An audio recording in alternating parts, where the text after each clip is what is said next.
People don't like to have corrupt leaders. The Sabka Saath, Sabka Vishwas, Sabka Vikas has been executed in every way, and that is the sense of confidence. You know, you've turned the heat on your rivals in Tamil Nadu. You said that Stalin's DMK is an anti-Hindu party. So when I say something, I mean it because I feel it also. Not South divide, encouraging that. Is that what you said? They've always called Bharatiya Janata Party two things. Nirmala ji, thank you very much once again for giving us this exclusive, very special interview like every year after the budget. Through our News 18 network, through CNBC, CNBC Awaaz, CNN News 18, you will be able to reach every nook and corner of the country, and investors are glued into moneycontrol.com, tracking every twist and turn of the budget. Thank you so much. My first question, a somewhat obvious question, no SOPs, no populist measures. Even in 2019 interim budget, the government had announced some SOPs, you know, like tax rebates. There were some announcements for the farmers, but none this time. Seems like a very confident Prime Minister going into 2024 elections. You've never looked more relaxed to me before. What was going on in your mind while drafting this? Well, thank you for having me after the budget, like every year. It's a great opportunity to talk to your viewers and also for others who are watching this program more with the keenness to know about the Indian economy. Yes, the budget yesterday did not have any SOPs announced.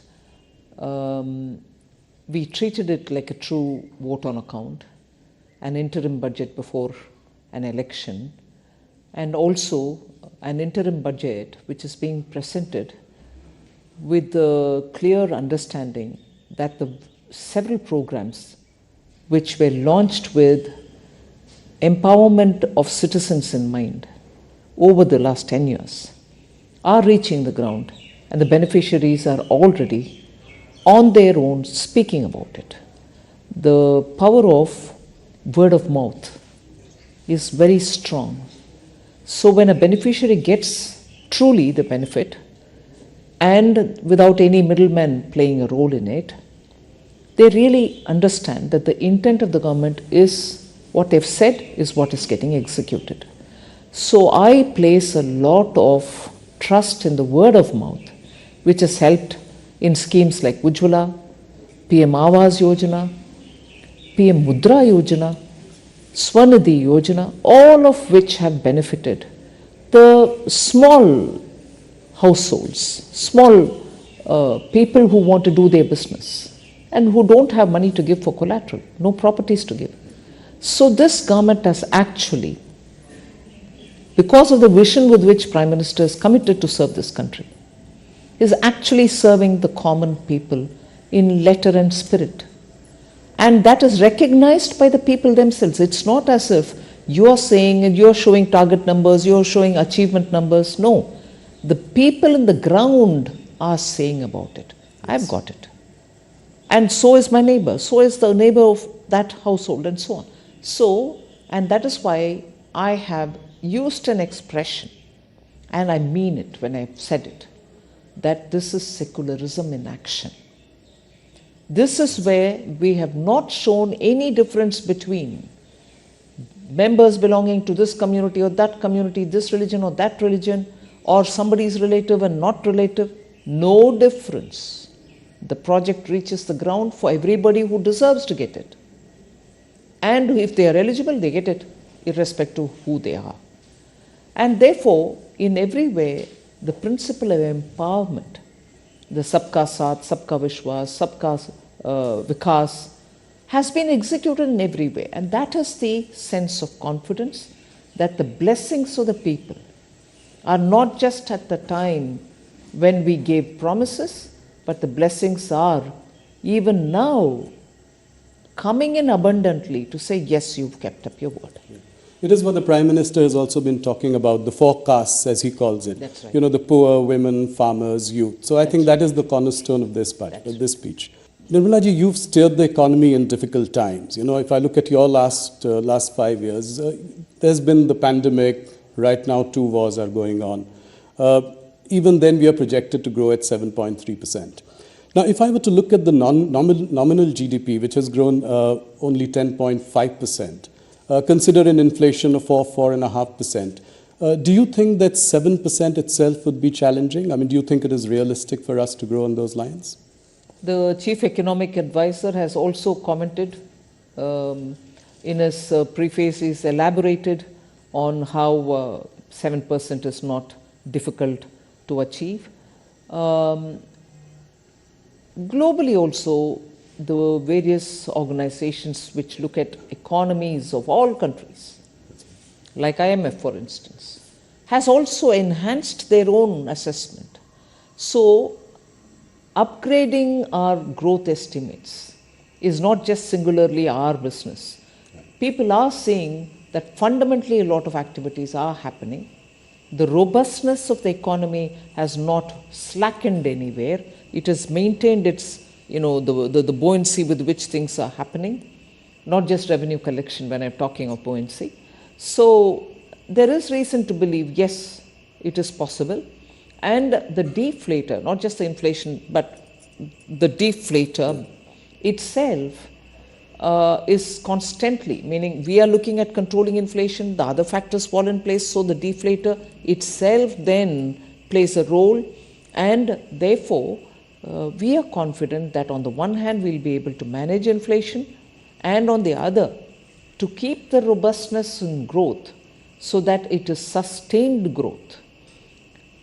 We have made every effort to look at both growth driving elements and inclusivity driving elements so that nobody is left out from this growth process, both to contribute and to gain from. One of the big ideas this budget, which struck to everyone as a big idea, has been the announcement of a corpus of 1 lakh crore, to provide interest-free or low-interest sort of loans for research and innovation. Can you elaborate a little bit on this? How will this work? Will there be a separate sort of entity managing this? How will it go forward? Yes, certainly. I first of all would bring in a bit of a context to this. It's not as if we are doing it now for the first time. Earlier too, there were several funds within different departments like the science and technology. They had a CSIR, its own. Funds were all over the place. You had them doing supportive activities for innovation, each from their own side. 2 years ago, I remember announcing the National Research Foundation, which brought together all these, thinly spread resources to one pool, and from there, each of the department would claim whatever they would want to fund in terms of innovation supportive activities. But what we've now done is, they may remain so, but the government would now bring in a kind of a institution or a vehicle which can take this 1 lakh crore, which will be given to them next few years in total, as an interest-free corpus amount. Using that, they can then identify innovation-related exercises which are happening in private sector and fund them. I may give this interest-free 50-year loan to the corpus, but the managers of that fund will then decide to whom at what cost should they give it. The cost may vary depending on the risk factors and the judgment of the professionals who will manage it. But it's certainly a fund from where private innovation will be supported. One more question on the stress that is being seen in the rural economy. Your higher allocation outlay to Manrega also is an indication, betrays, the stress on rural economy. If you look at the results of FMCG companies, consumer durable companies, even if you look at the Nielsen data, it shows that the rural volume growth has underperformed urban volume growth for almost 7 quarters now in a row. So what is your prognosis of rural demand, and how do you think we will deal with this going forward? I'm not sure I'll be able to describe how I view what is happening in the rural areas. Let us recognize that there is a lot of shift in the way employment is panning out. Let us recognize that migration is now looking at redefining itself in a way. Many people who went back to their villages with some skills acquired are wondering if they can continue being there and utilizing and benefiting from the skills that they've acquired. Industries too today are allowing a lot of work from home, and many who are avoiding traveling are also staying back. So that shift will have to be recognized. But equally, that's not to say people are staying back home without work or staying back and working from there, with large companies being established everywhere else. So there is a transition happening undoubtedly. Yes. Second, there's also this little savings which is coming through, which we are seeing from the various fixed deposits which are growing as different from small savings. Yes. You're also seeing some middle class looking at savings through the stock markets, demat accounts, and so on. So the indicators with which we are looking at the rural economy may vary, and there are very many newer indicators which we may not want to miss out on. Yes, I agree, FMCG market will also tell us that durable consumables are not being consumed as much as before. Yes. But, well, I take that as one indicator, but equally, the kind of activities which are now happening in the rural areas, because of better connectivity, because of other digitization, are also yet to be measured, I would think. In your budget speech, you were very appreciative of, income tax payers. In fact, the number of income tax, people paying income tax has gone up. Collections are up 2.4 times. You were quite appreciative. In fact, I thought you just stopped short of sort of giving them something back because, it was a vote on account. My question is that, salaried people are paying 30% today, whereas corporates pay 22% tax. In the longer term, directionally... Corporates meaning as an entity, yes, the company. as an entity, that's right. So I'm saying in the longer term, directionally, do you think you would align this in some way or the other? I'm talking about the longer term. Well, the direct taxation reforms are a steady job in the pipeline, and some results come out and more work is happening. So direct taxation is something on which ease of the taxpayers' facilitation which has to be improved, and also one of the things happened yesterday, one of the serving the customer better business in the taxation regime happened yesterday, but more work can always be done. Yes, so the salaried can be more hopeful in the coming days in your July budget. I'm not saying anything now. No, I know that. I mean directionally over the long term. Another question, current question, RBI has imposed restrictions on the operations of Paytm Payments Bank. I don't, want to go into the details, but just a question is, what is your message to the fintech industry? Is there more than meets the eye in this case, or are we going to be cautious when it comes to the fintech sector? No, I wouldn't want to comment on any one particular company, but fintech is an area in which all of us are very enthusiastic. India has contributed a lot in this sector. India's contribution in this sector has been globally recognized. Today, if people are looking at solutions, fintech solutions, they are looking to India. Our youth have contributed a lot and built capacities for themselves. This is an area which we'll certainly like to work with and encourage. I'm not commenting on any one company. That's heartening to know for the fintech industry. Thanks for the message. You have been tightening things around. Would you think that the RBI should loosen now? Well, RBI does take its own call, but I will appreciate the RBI for working together with the stakeholders. And they take a call, I'm sure they take a call that keeping growth in mind. They've been steady, I suppose. They'll continue to be steady is my expectation and hope. Few quick political questions. I'm aware of the time. Thank you for answering all our business and economic questions at great length. We are seeing a different side of Nirmala Sitharaman. In the last few weeks, you've also been seen as an aggressive politician. You've turned the heat on your rivals in Tamil Nadu. You said that Stalin's DMK is an anti-Hindu party and that they were forbidding the live telecast of the Ram Mandir Pran Pratishthan ceremony. What do you have to say to that? 100%. I have not said a loose word.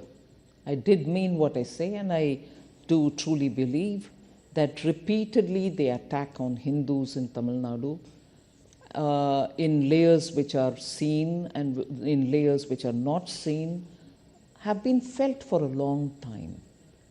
I speak very many times about Tamil Nadu with lived experience. Yes. And therefore I don't talk too soon, nor do I speak too indiscreetly. So when I say something, I mean it because I feel it also. I do corroborate with data, with actual ground activities, and then only comment. Unfortunately, if that is the politics of a state party, which has had a lot of ideological support extended to separatist politicians of years gone by. Yes.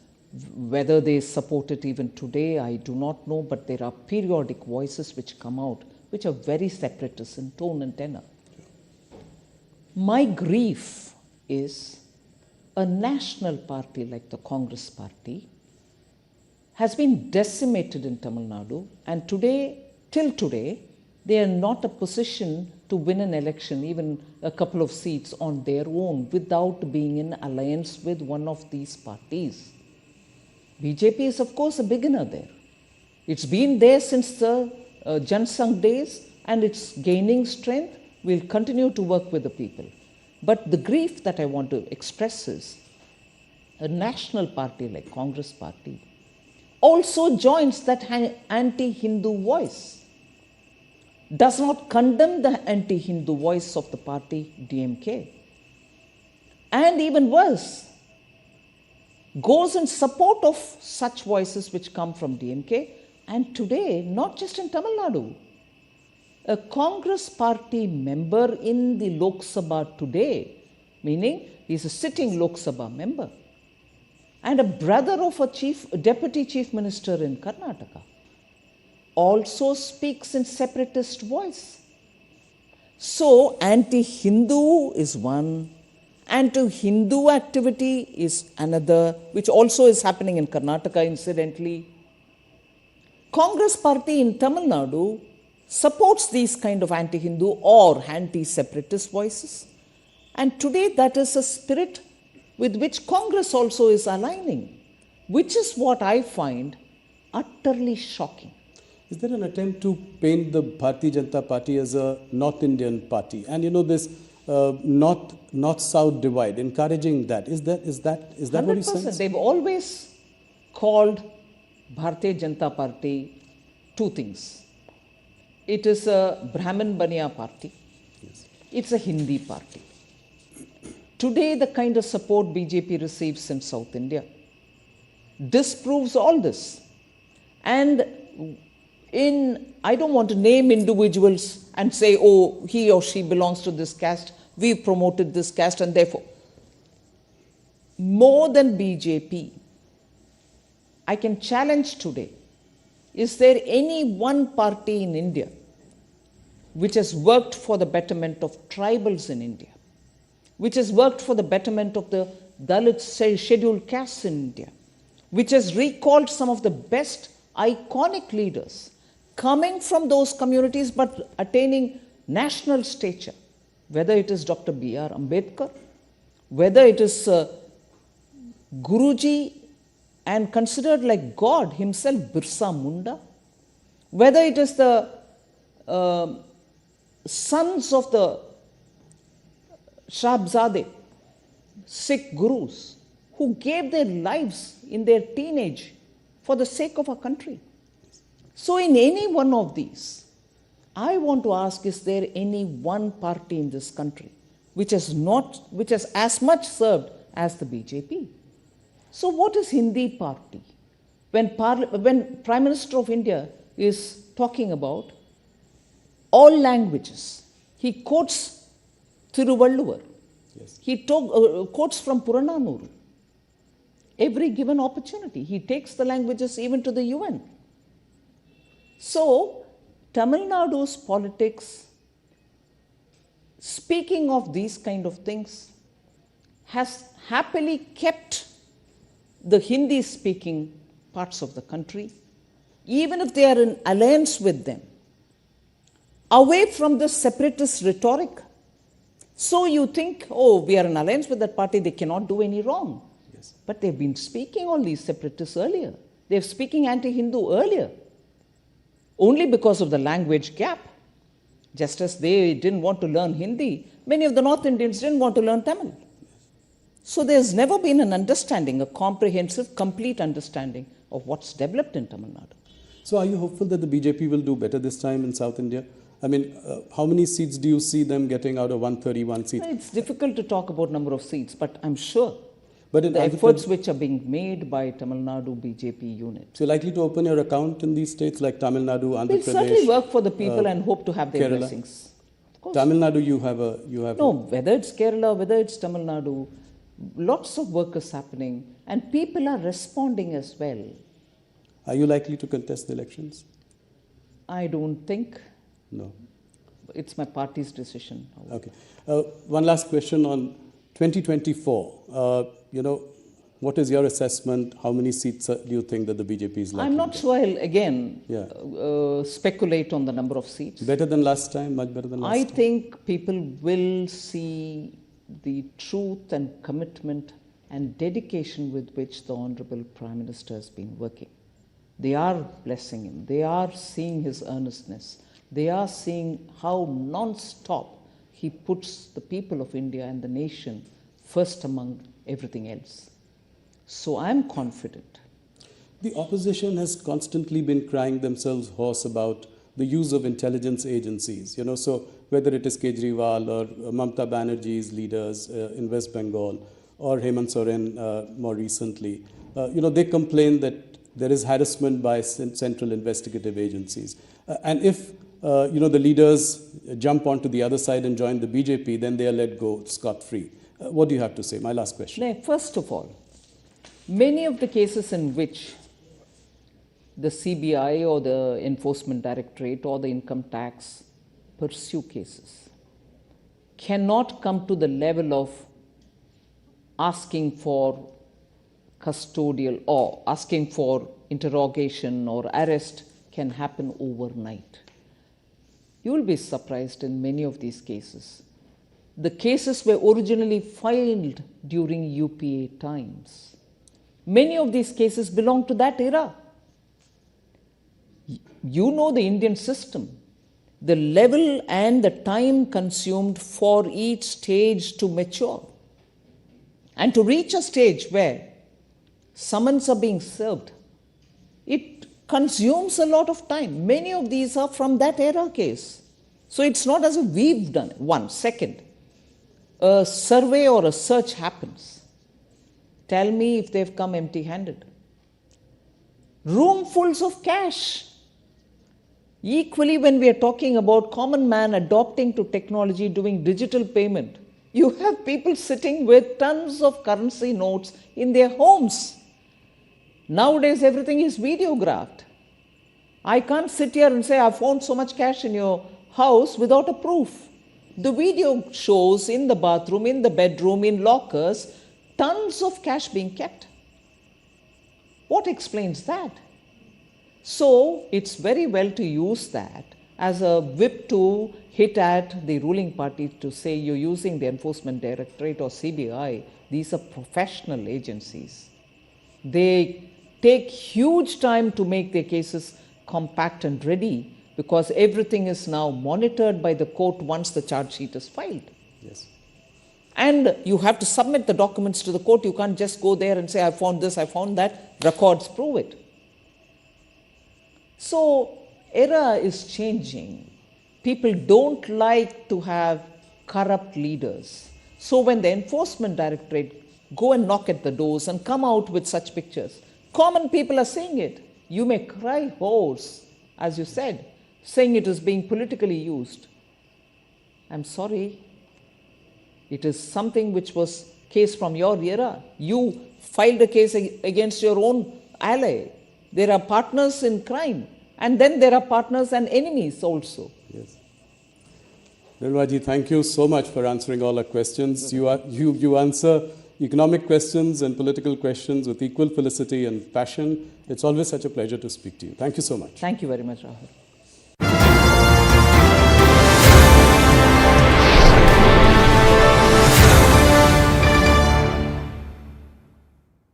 Bharat safe ने कांग्रेस के मणिशंकर अय्यर पर किया पलटवार। RP Singh ने बयान को बताया गैर जिम्मेदाराना। आम चुनाव से पहले सिलसिलेवार 10 बम धमाकों से दहला पाकिस्तान। बलूचिस्तान की राजधानी क्वेटा के साथ शाइनिया पाकिस्तान इकोनॉमिक कॉरिडोर पर भी हमला। पाकिस्तान में 8 फरवरी को है आम चुनाव।